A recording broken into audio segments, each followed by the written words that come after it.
নমস্কাৰ, অন্য এটা ভিডিঅ'ৰ সৈতে আপোনালোকক প্ৰেৰণাবৰা চেনেললৈ স্বাগতম জনাইছোঁ। আৰু আজি মূলা গাজৰ এটা আচাৰ ৰেচিপি আপোনালোকলৈ আগবঢ়াইছোঁ। তাৰ বাবে কেইটামান মূলা লৈছোঁ, কেইটামান গাজৰ আৰু অলপমান কেঁচা জলকীয়া লৈছোঁ। আৰু এইখিনি ধুনীয়াকৈ ধুই এটা ধুনীয়া চেপত গোটেইখিনি কাটি ল'ম। আৰু জলকীয়াখিনি মই দুটা টুকুৰা কৰিছোঁ। আৰু গাজৰখিনি আপোনালোকে 5 মিনিটমান উতলাই ল'ব পাৰে। আৰু মই 10 মিনিটমান এইখিনি উতলা পানীত ৰাখি ঢাকোন দি 10 মিনিট ৰাখি দিম। আৰু তাৰ পাছত এইখিনি পানীৰ পৰা উলিয়াই এখন পাত্ৰত উলিয়াই ল'ম। আৰু এতিয়া মূলা, গাজৰ আৰু জলকীয়া আটাইখিনি এটা ডাঙৰ পাত্ৰত মিক্স কৰি ল'ম। আৰু ইয়াত এতিয়া প্ৰয়োজন অনুসৰি নিমখ আৰু হালধি এড কৰিম। আৰু আপোনালোকে যিমানখিনি জোখত আচাৰ বনাব তাৰ পৰিমাণ অনুসৰি নিমখ আৰু হালধি যোগ কৰিব। আৰু এতিয়া নিমখ হালধিখিনি লৈ লৈছোঁ আৰু এইখিনি পুনৰবাৰ মিক্স কৰি ল'ম। আৰু মিক্স কৰি অলপ সময় ৰাখি দিম। ইয়াৰ পৰা নিমখ হালধি সনাৰ পাছত ইয়াৰ পৰা তলত পানী ওলায়। গতিকে পানীখিনি ওলোৱাৰ পাছত এখন চালনী নাইবা আপোনালোকে এখন ফুটা থকা হেতা দি এই পানীৰ পৰা বেলেগ এটা পাত্ৰত ৰাখি দিব। আৰু এইখিনি মই এতিয়া উলিয়াই ল'লোঁ। আৰু ইয়াক এতিয়া মই 2 ঘণ্টামান শুকুৱাব দিম। আৰু আপোনালোকে বতৰটো যদিহে ৰ'দ বেছি টান হয় 2 ঘণ্টামান শুকুৱালে হ'ব।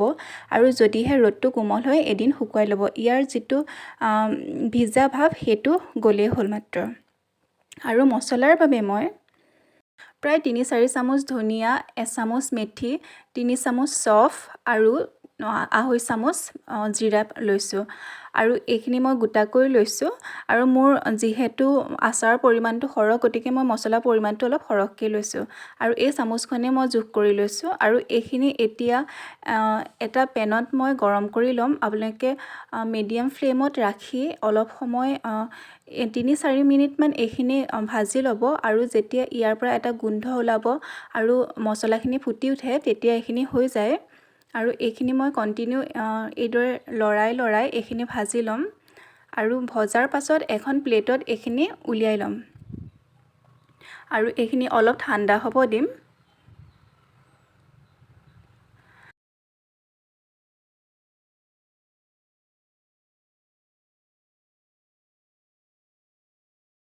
তাৰ লগতে মই 3-4 চামুচ বগা সৰিয়হ ল'ম। আৰু এইখিনিও এখন পেনত মই অলপ টাইম গৰম কৰি ল'ম।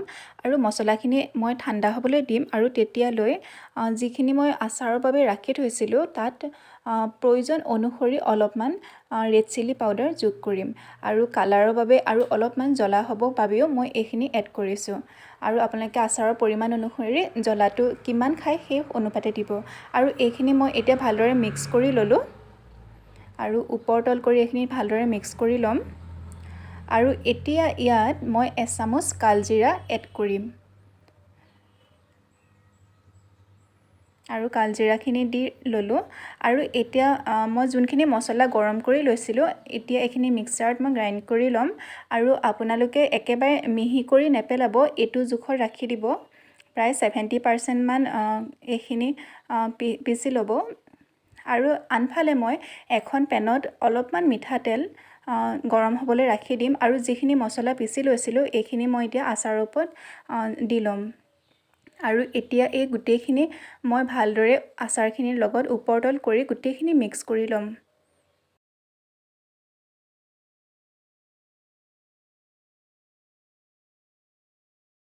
যিহেতু মই প্ৰথমতে নিমখ হালধি যোগ কৰি লৈছিলোঁ, গতিকে হালধিটো একেবাৰে হৈ গৈছে, কিন্তু নিমখটো পানী ওলোৱাৰ বাবে নিমখৰ পৰিমাণ কমি গৈছে। গতিকে মই প্ৰয়োজন অনুসৰি নিমখটো যোগ কৰি ল'ম। আৰু যিখিনি তেল মই গৰম কৰি ৰাখিছিলোঁ অলপ সময় ঠাণ্ডা হ'বলৈ দিলোঁ। আৰু একেবাৰে ঠাণ্ডা হ'বও নিদিব এইখিনি। অলপ গৰম ভাৱ থাকোঁতে তেতিয়া হেতা বা চামুচ এখনেৰে আপোনালোকে অলপকৈ ইয়াৰ লগত দি আৰু মছলাখিনিৰ লগত যিখিনি আচাৰ আছে এইখিনি যোগ কৰি দিব। আৰু অলপ সময় তেনেদৰে কণ্টিনিউ তেল দিব আৰু এইদৰে লৰাই ৰাখিব। আৰু এইদৰে কণ্টিনিউ কৰি গোটেই তেলখিনি যোগ কৰি ল'ব।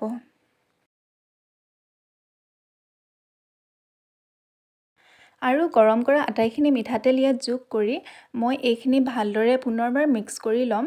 আৰু আপোনালোকে নিমখ, হালধি, মছলা নাইবা মিঠাতেলটো যিমানটো পৰিমাণৰ আচাৰ বনায় সেই পৰিমাণ অনুসৰিহে দিব। এতিয়া লাষ্ট ষ্টেপটো হ'ল আপোনালোকে 3-4 চামুচ ভিনেগাৰ নাইবা এটা নেমু ইয়াত চেপি ল'ব। আৰু তেতিয়া এইখিনি দীৰ্ঘদিনলৈ ভাল হৈ থাকে।